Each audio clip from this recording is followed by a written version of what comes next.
Hello students, very good morning. This is Suraj Kumar.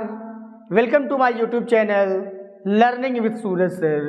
Dear students, आज मैं आपको बताऊंगा active voice and passive voice में future independence के पॉजिटिव सेंटेंस के बारे में। आज मैं आपको बताऊंगा कि किस तरीके से हम फ्यूचर इंडिपेंडेंस का जो पॉजिटिव सेंटेंस होता है कैसे हम इंग्लिश में आइडेंटिफाई करते हैं, कैसे डियर हम हिंदी में पहचानते हैं, क्या रूल स्ट्रक्चर होता है फ्यूचर इंडिपेंडेंस का पॉजिटिव सेंटेंस का। और डियर स्टूडेंट इसके अलावा हम सीखेंगे कि किस तरीके से हम फ्यूचर इंडिपेंडेंस का जो पॉजिटिव सेंटेंस है किस तरीके से हम एक्टिव वॉइस से पैसिव वॉइस में ट्रांसफर करते हैं। तो डियर स्टूडेंट बिना देरी किए हुए आज का जो टॉपिक है, आज का टॉपिक हम स्टार्ट करते हैं। तो dear student first of all कभी भी हमें एक्टिव वॉइस से पैसिव वॉइस में अगर हमें ट्रांसफर करना है तो first of all dear student क्या होता है कि सेंटेंस को पहचानना जरूरी होता है कि जो सेंटेंस है, ये जो सेंटेंस दिया हुआ है किस टेंस में यूज किया गया है। तो डियर स्टूडेंट जैसा कि हमारा टॉपिक है फ्यूचर इंडिपेंडेंट टेंस का पॉजिटिव सेंटेंस है, तो फर्स्ट ऑफ ऑल हम क्या जानेंगे कि इसको कैसे पहचानते हैं। तो डियर स्टूडेंट रूल होता है आपका, रूल ऑफ स्ट्रक्चर होता है। तो ध्यान दीजिएगा फर्स्ट ऑफ ऑल क्या होता है कि सब्जेक्ट का प्रयोग करते हैं। फ्यूचर इंडिपेंडेंट टेंस हो या कोई भी टेंस हो डियर स्टूडेंट, अगर आपका पॉजिटिव है या असर्टिव सेंटेंस है तो ऐसे कंडीशन में क्या होता है फर्स्ट ऑफ ऑल सब्जेक्ट का प्रयोग किया जाता है। सब्जेक्ट के बाद शैल या विल का प्रयोग किया जाता है। डियर स्टूडेंट यहाँ मैं क्लियर करना चाहूँगा कि सब्जेक्ट के साथ कब हम शैल का प्रयोग करते हैं, कब हम विल का प्रयोग करते हैं। तो ध्यान दीजिएगा डियर स्टूडेंट, अगर सब्जेक्ट के रूप में आई और वी का प्रयोग हो, जरा ध्यान दीजिएगा, अगर सब्जेक्ट के रूप में आई और वी का प्रयोग हो तो ऐसे कंडीशन में डियर स्टूडेंट क्या होता है शैल का प्रयोग होता है। ध्यान दीजिएगा, अब मैं रिपीट करता हूं कि अगर सब्जेक्ट के रूप में आई और वी आता है तो ऐसे कंडीशन में हमेशा डियर स्टूडेंट शैल का प्रयोग करते हैं। फिर डियर स्टूडेंट अगर आई वी के अलावा अगर कोई भी दूसरा सब्जेक्ट आता है, अगर आई वी के अलावा डियर स्टूडेंट कोई दूसरा सब्जेक्ट आता है तो ऐसे कंडीशन में क्या होता है विल का प्रयोग करते हैं। तो आई थिंक आपको क्लियर हुआ होगा कि कभी भी हम पॉजिटिव सेंटेंस, अगर फ्यूचर इंडिपेंडेंस का पॉजिटिव सेंटेंस होता है तो पॉजिटिव सेंटेंस में क्या होता है कि अगर आई और वी आता है तो शैल का प्रयोग करते हैं, आई वी के अलावा अगर दूसरा सब्जेक्ट आता है तो विल का प्रयोग करते हैं। फिर डियर स्टूडेंट आपको क्लियर हुआ होगा कि कहाँ हम शैल का प्रयोग करते हैं, कहाँ विल का प्रयोग करते हैं। इसके बाद डियर स्टूडेंट क्या होता है फ्यूचर इंडिपेंडेंस के पॉजिटिव सेंटेंस में हमेशा वर्ब का फर्स्ट फॉर्म का प्रयोग होता है, हमेशा वर्ब का फर्स्ट फॉर्म का प्रयोग करते हैं। फिर डियर स्टूडेंट ऑब्जेक्ट का प्रयोग करते हैं। ऑब्जेक्ट के बाद अगर कॉम्प्लीमेंट का प्रयोग किया गया है तो कॉम्प्लीमेंट का प्रयोग करते हैं, अगर कॉम्प्लीमेंट का प्रयोग नहीं किया गया तो हम कॉम्प्लीमेंट का प्रयोग नहीं करते हैं। तो डियर स्टूडेंट आई थिंक आपको क्लियर हुआ होगा कि रूल ऑफ स्ट्रक्चर क्या है इसका फ्यूचर इंडिपेंडेंस का, कि अगर आपका पॉजिटिव सेंटेंस है तो फर्स्ट ऑफ ऑल हम क्या लिखेंगे सब्जेक्ट लिखेंगे। सब्जेक्ट अगर हमारा आई और वी है तो शैल का प्रयोग करेंगे, अगर आई वी के अलावा दूसरा कोई सब्जेक्ट है तो विल का प्रयोग करेंगे। फिर डियर स्टूडेंट वर्ब का फर्स्ट फॉर्म लिखते हैं, फर्स्ट फॉर्म लिखने के बाद ऑब्जेक्ट का प्रयोग करते हैं। ऑब्जेक्ट के बाद अगर आपका डियर स्टूडेंट कॉम्प्लीमेंट का प्रयोग हुआ तो कॉम्प्लीमेंट का प्रयोग करते हैं, अगर कॉम्प्लीमेंट का प्रयोग नहीं हुआ तो कॉम्प्लीमेंट का प्रयोग हम नहीं करते हैं। तो डियर स्टूडेंट ये जो रूल है आपका क्या है कि इंग्लिश में आइडेंटिफाई करने का तरीका है कि कहीं भी सब्जेक्ट के साथ शैल या विल आता है, वर्ब का फर्स्ट फॉर्म आता है, तुरंत आप पहचानेंगे कि ये जो सेंटेंस है क्या है फ्यूचर इंडिपेंडेंट टेंस का पॉजिटिव सेंटेंस है। रही बात हिंदी की, तो हिंदी में कैसे पहचानते हैं, जिस वाक्य के क्रियाकंत में गा गे गी, गा गे गी शब्द आते हैं तो ऐसे कंडीशन में वो सेंटेंस फ्यूचर इंडिपेंडेंट टेंस का पॉजिटिव सेंटेंस कहलाता है। एक बार मैं फिर से रिपीट करता हूँ डियर स्टूडेंट कि अगर वाक्य के क्रियाकंत में गा आए, गे आए एंड गी आए तो ऐसे कंडीशन में डियर स्टूडेंट वो जो सेंटेंस होता है फ्यूचर इंडिपेंडेंट टेंस का पॉजिटिव सेंटेंस कहलाता है। तो अब डियर स्टूडेंट आपको क्लियर हुआ होगा कि किस तरीके से हम हिंदी में पहचानते हैं, किस तरीके से हम फ्यूचर इंडिपेंडेंट टेंस का जो पॉजिटिव सेंटेंस है किस तरीके से हम इंग्लिश में पहचानते हैं, क्या रूल का स्ट्रक्चर होता है। तो आई थिंक डियर स्टूडेंट ये आपको क्लियर हुआ होगा। फिर डियर स्टूडेंट जैसा कि active voice and passive voice में बता रहा हूँ डियर स्टूडेंट कि ये जो डियर स्टूडेंट आपका सेशन है, ये जो भी एक्टिव वॉइस पैसिव वॉइस मैंने पिछले वीडियो में बताया है बिल्कुल ट्रिकी है डियर स्टूडेंट। मैं दो चीज़ें आपको बता रहा हूँ, एक आप एक्टिव वॉइस सीख रहे हैं, एक आप टेंस सीख रहे हैं, और फिर डियर स्टूडेंट किस तरीके से हम जो सेंटेंसेस हैं, जो एक्टिव वॉइस के जो सेंटेंसेस हैं, किस तरीके से हम पैसिव वॉइस में ट्रांसफर कर रहे हैं, पैसिव वॉइस का रूल भी सीख रहे हैं, और dear student step by step follow करके बहुत ही आसानी से आप डियर स्टूडेंट एक्टिव वॉइस से पैसिव वॉइस में ट्रांसफर कर ले रहे हैं। तो ध्यान दीजिएगा डियर स्टूडेंट, एक्टिव वॉइस का जो रूल है आपको क्लियर हुआ, फ्यूचर इंडिपेंडेंस का जो पॉजिटिव सेंटेंस आपको क्लियर हुआ। अब डियर स्टूडेंट ध्यान दीजिएगा कि पैसिव वॉइस का क्या वह रूल होता है जिसको हम फॉलो करते हैं, और फॉलो करके डियर स्टूडेंट बहुत ही आसानी से हम एक्टिव वॉइस से पैसिव वॉइस में ट्रांसफर करते हैं। तो ध्यान दीजिएगा डियर स्टूडेंट कि एक्टिव वॉइस का जो ऑब्जेक्ट होता है, ध्यान दीजिएगा कि जब हम एक्टिव वॉइस से पैसिव वॉइस में सेंटेंस को ट्रांसफर करते हैं तो एक्टिव वॉइस का जो ऑब्जेक्ट होता है उसको सब्जेक्ट के रूप में बदल देते हैं या सब्जेक्ट के रूप में लिख देते हैं। ध्यान दीजिएगा डियर स्टूडेंट कि अगर आपका फ्यूचर इंडिपेंडेंस का पॉजिटिव सेंटेंस है और एक्टिव वॉइस से पैसिव वॉइस में ट्रांसफर कर रहे हैं तो ध्यान दीजिएगा कि एक्टिव वॉइस का जो ऑब्जेक्ट है, ऑब्जेक्ट को हम क्या बनाएंगे, सब्जेक्ट के रूप में लिखेंगे। फिर अगर सब्जेक्ट डियर स्टूडेंट, ये ऑब्जेक्ट जब सब्जेक्ट बनेगा तो अगर सब्जेक्ट के रूप में आई और वी आ रहा है डियर स्टूडेंट तो ऐसे कंडीशन में क्या करेंगे, सेल का प्रयोग करेंगे। ध्यान दीजिएगा कि एक्टिव वॉइस का जो ऑब्जेक्ट है जब इसको सब्जेक्ट के रूप में लिखेंगे तो अगर आपका सब्जेक्ट आई और वी बनता है तो आई या वी के साथ क्या होता है, सेल का प्रयोग किया जाता है। फिर डियर स्टूडेंट अगर एक्टिव वॉइस का ऑब्जेक्ट आई वी के अलावा अगर दूसरा सब्जेक्ट बनता है तो ऐसे कंडीशन में क्या होता है, विल का प्रयोग किया जाता है। आई थिंक आपको क्लियर हुआ होगा डियर स्टूडेंट कि आई वी रहेगा तो सेल का प्रयोग करेंगे, आई वी के अलावा अगर दूसरा सब्जेक्ट होगा तो विल का प्रयोग करेंगे। फिर डियर स्टूडेंट बी का प्रयोग करते हैं, बी के बाद वर्ब का थर्ड फॉर्म का प्रयोग करते हैं। ध्यान दीजिएगा कि चाहे आपका फ्यूचर हो, चाहे आपका प्रेजेंट हो, चाहे आपका पास्ट हो, कोई सा भी टेंस हो डियर स्टूडेंट, अगर आप एक्टिव वॉइस से पैसिव वॉइस में ट्रांसफर कर रहे हैं तो पैसिव वॉइस में हमेशा क्या होता है, वर्ब का थर्ड फॉर्म का प्रयोग किया जाता है।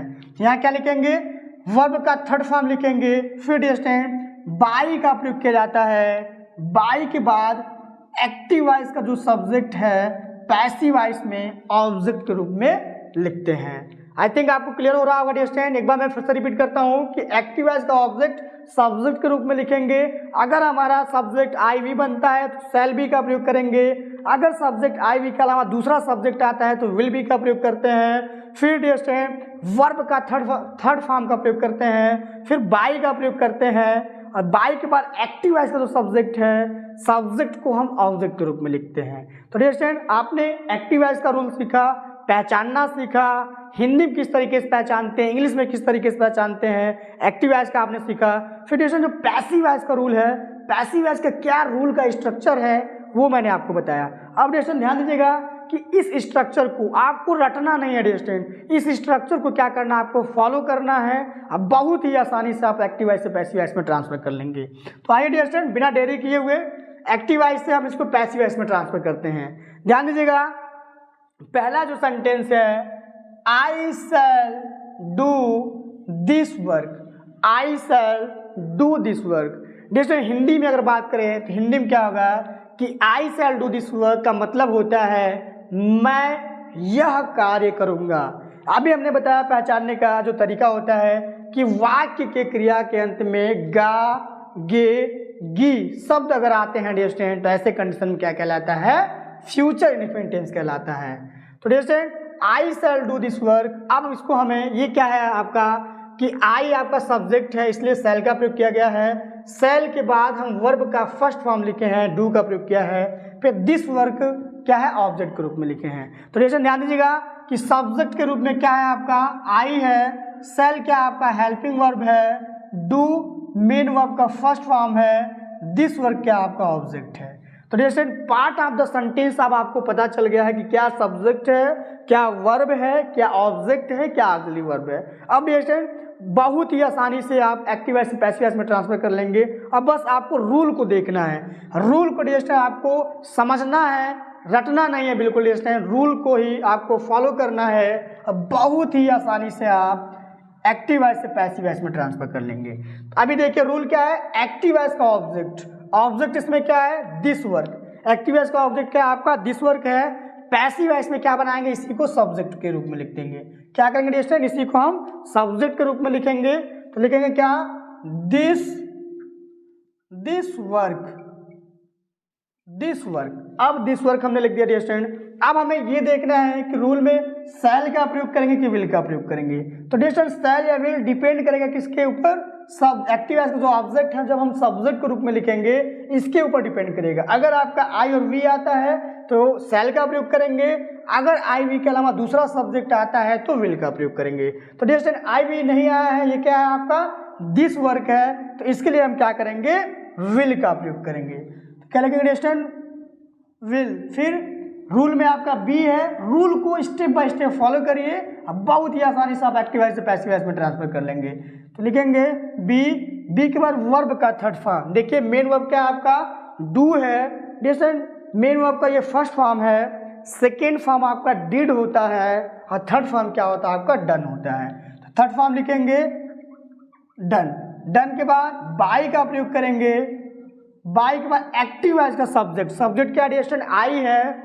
पैसिव वॉइस में अगर सब्जेक्ट के रूप में आई आता है तो ऑब्जेक्ट के रूप में जब इसको लिखते हैं तो आई का क्या हो जाएगा, मी हो जाएगा। क्या हो जाएगा, मी हो जाएगा। और अंत में क्या करते हैं, हमेशा हम फुल स्टॉप का प्रयोग करते हैं। देखिए student, this work will be done by me. Rule को हमने फॉलो किया। देखिए एक्टिव वॉइस का ऑब्जेक्ट को हमने सब्जेक्ट के रूप में लिखा है। जैसा हमारा सब्जेक्ट है, सब्जेक्ट आई वी के अलावा दूसरा सब्जेक्ट है तो हमने क्या किया, विल का प्रयोग किया है। फिर बी का प्रयोग किया गया है। उसके बाद वर्ब का थर्ड फॉर्म, वर्ब का फर्स्ट फॉर्म डू होता है और डन जो होता है ये क्या होता है, वर्ब का थर्ड फॉर्म होता है। फिर बाई का प्रयोग किया गया है। बाई के बाद एक्टिव वॉइस का जो सब्जेक्ट है ऑब्जेक्ट के रूप में लिखे हैं। तो देखिए स्टूडेंट, बिल्कुल हमने रूल को स्टेप बाय स्टेप फॉलो किया है और बहुत ही आसानी से हम एक्टिव वॉइस से पैसिव वॉइस में ट्रांसफर कर लिए हैं। अब अगला एग्जाम्पल देखिएगा। अगला एग्जाम्पल है we shall fly the kites. We shall fly the kites. जैसे हिंदी की बात करें तो इट मीन्स क्या होता है कि हम पतंग उड़ा चुके होंगे, हम पतंग उड़ा चुके होंगे या हम पतंग उड़ाएंगे, सॉरी चुकेंगे रेडिएशन, क्योंकि आपका गा गे गी आएगा तो क्या होगा, हम पतंग उड़ाएंगे। तो ध्यान दीजिएगा। अब पार्ट ऑफ द सेंटेंस देखेंगे। पार्ट ऑफ द सेंटेंस में क्या है, वी सब्जेक्ट के रूप में वर्क कर रहा है, शैल हेल्पिंग वर्ब है, फ्लाई मेन वर्ब का फर्स्ट फॉर्म है, द काइट्स क्या आपका ऑब्जेक्ट है। क्या है, द काइट्स क्या आपका ऑब्जेक्ट है। देखिए स्टूडेंट, सब्जेक्ट के रूप में वी काम कर रहा है, शैल जो है आपका हेल्पिंग वर्ब है, फ्लाई मेन वर्ब का फर्स्ट फॉर्म है, द काइट्स क्या आपका ऑब्जेक्ट है। अब स्टूडेंट हमें रूल को देखना है और रूल को स्टेप बाय स्टेप फॉलो करना है। एक्टिव वॉइस का ऑब्जेक्ट को हम सब्जेक्ट बनाएंगे। ऑब्जेक्ट क्या आपका, द काइट्स है। क्या लिखेंगे, द काइट्स, द काइट्स। अब ये देखिएगा, द काइट्स है तो ये क्या आपका आई वी नहीं है। अगर आई वी रहता तभी हम शैल का प्रयोग करते हैं, आई वी का प्रयोग नहीं है। तो डेस्टन क्या करेंगे हम, द काइट्स क्या करेंगे, आई वी रहता तो शैल का प्रयोग करते हैं, आई वी नहीं है तो हम क्या करेंगे, विल का प्रयोग करेंगे।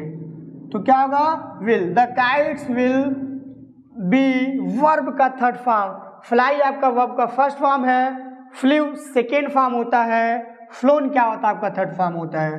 क्या लिखेंगे, phloem. The kites will be flown by active voice का सब्जेक्ट क्या आपका वी है, पैसिव वॉइस में क्या करेंगे, ऑब्जेक्ट के रूप में लिखेंगे। तो क्या होगा, the kites will be flown by we का क्या होता है स्टूडेंट, अस होता है। क्या लिखेंगे, अस। वी अगर सब्जेक्ट के रूप में है तो पैसिव वॉइस में जब ऑब्जेक्ट के रूप में लिखते हैं तो वी का क्या होता है आपका अस होता है। अगला एग्जाम्पल देखिएगा। अगला एग्जाम्पल है you will help them. You will help them, तुम उनकी मदद करोगे, तुम उनकी मदद करोगे। तो ध्यान दीजिएगा कि यू क्या है आपका सब्जेक्ट है, पार्ट ऑफ द सेंटेंस में क्या है, यू सब्जेक्ट है, विल हेल्पिंग वर्ब है, हेल्प मेन वर्ब का फर्स्ट फॉर्म है, देम क्या है आपका, ये क्या है ऑब्जेक्ट है, देम क्या है ऑब्जेक्ट है।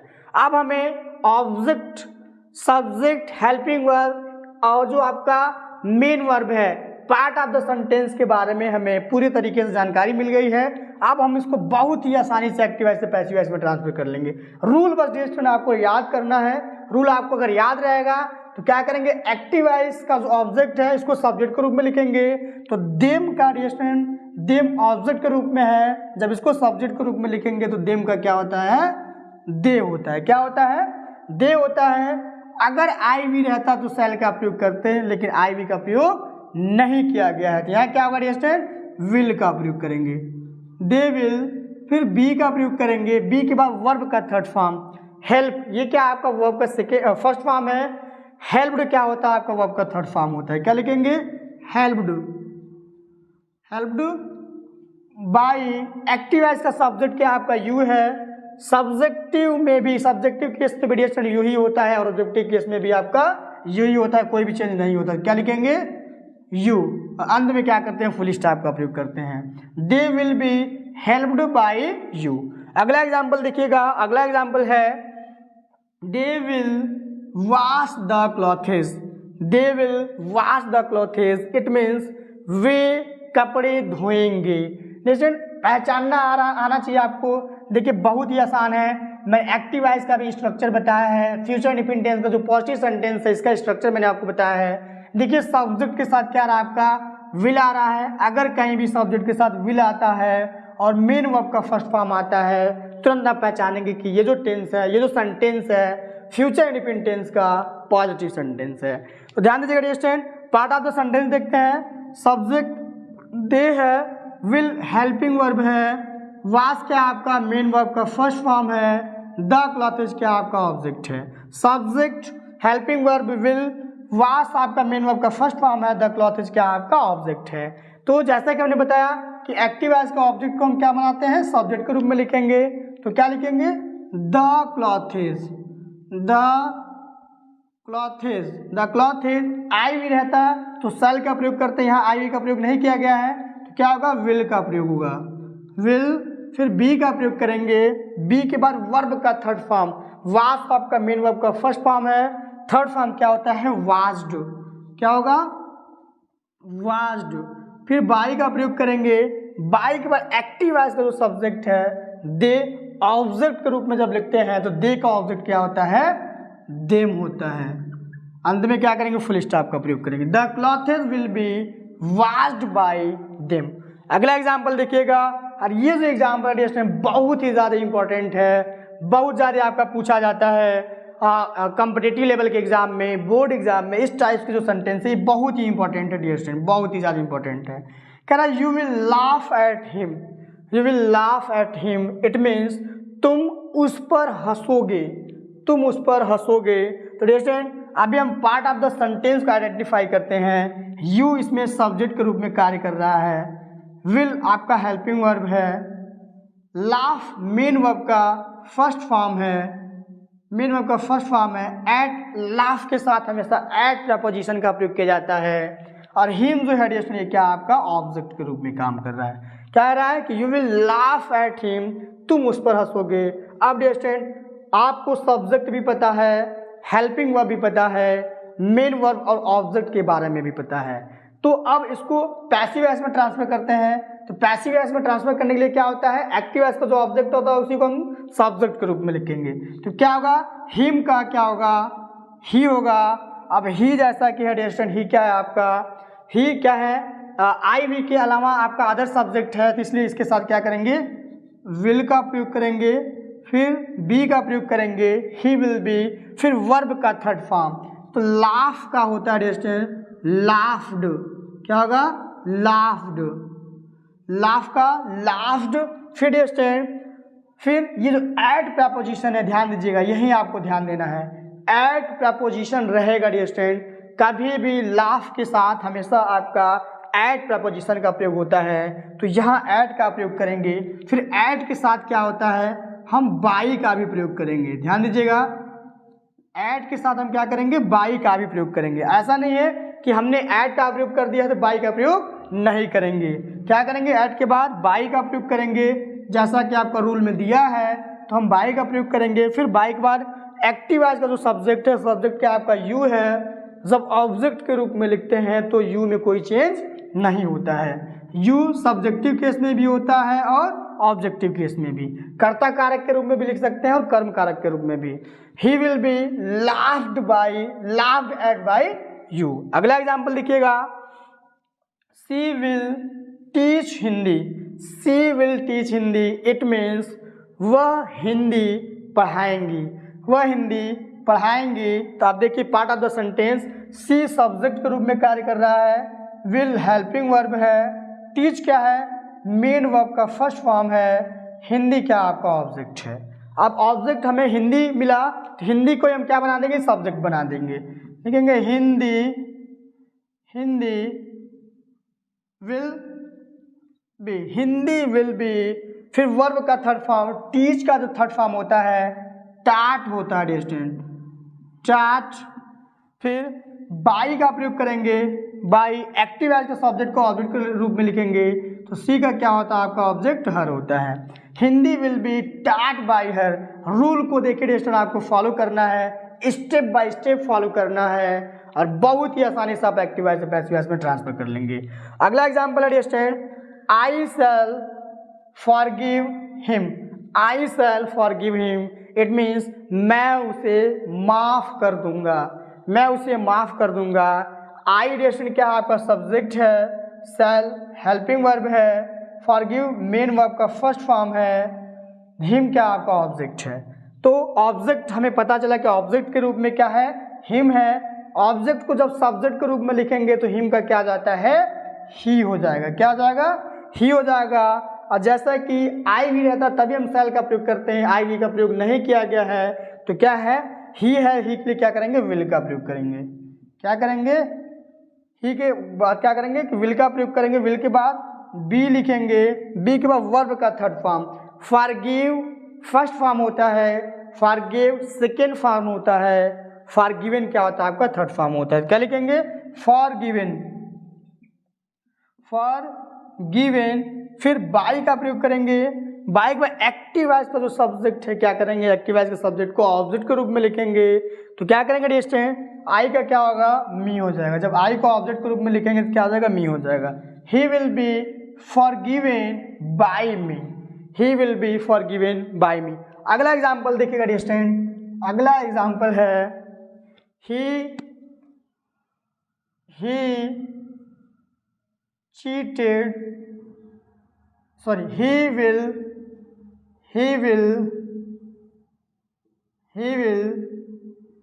cheat me, he will cheat me, वह मुझे धोखा देगा।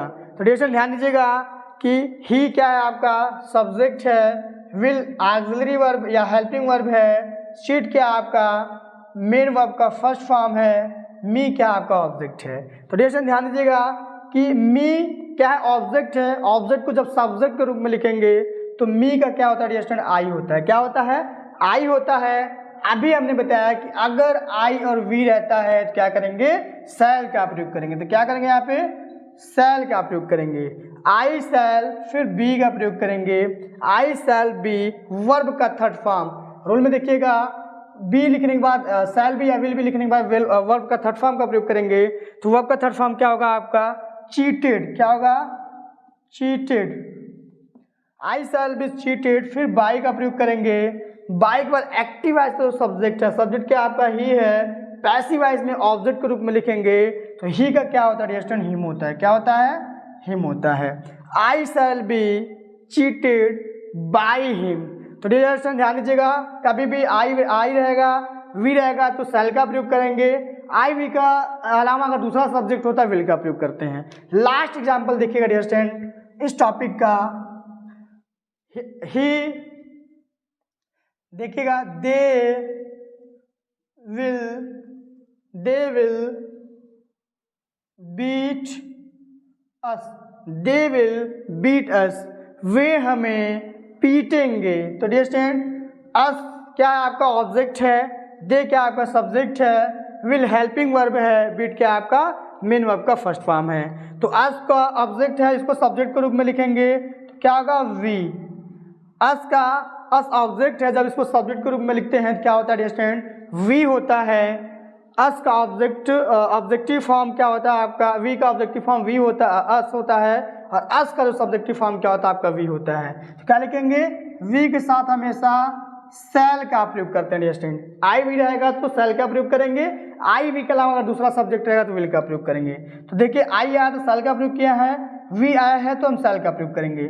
क्या होगा, वी शैल बी, वर्ब का थर्ड फॉर्म क्या होगा, beaten, we shall be beaten.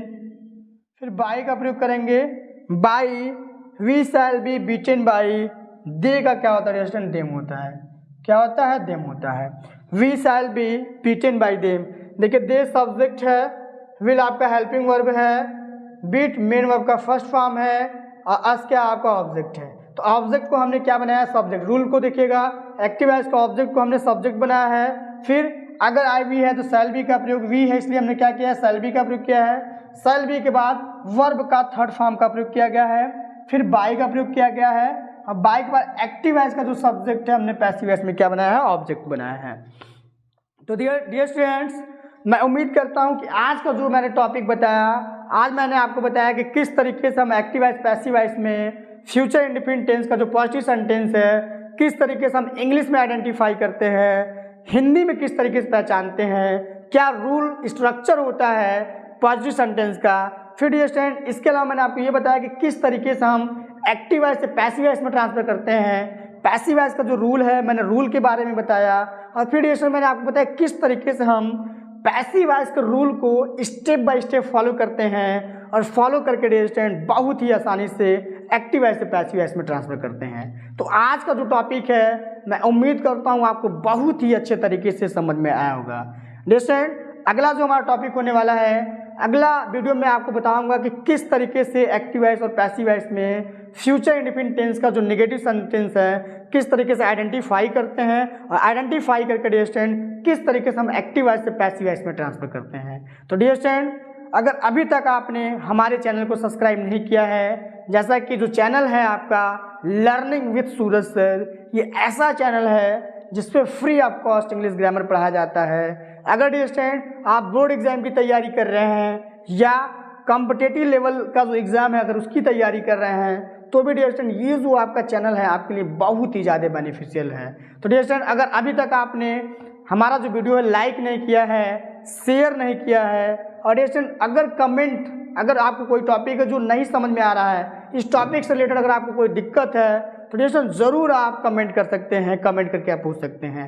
और डियर स्टूडेंट अपने सब्सक्राइब करिए ही, अपने अलावा जो भी आपके फ्रेंड्स हैं, जो भी आपके रिलेटिव्स हैं, जो भी आपके क्लासमेट्स हैं, उनको भी बताइए कि लर्निंग विद सूरज सर पर free of cost English grammar पढ़ाया जाता है।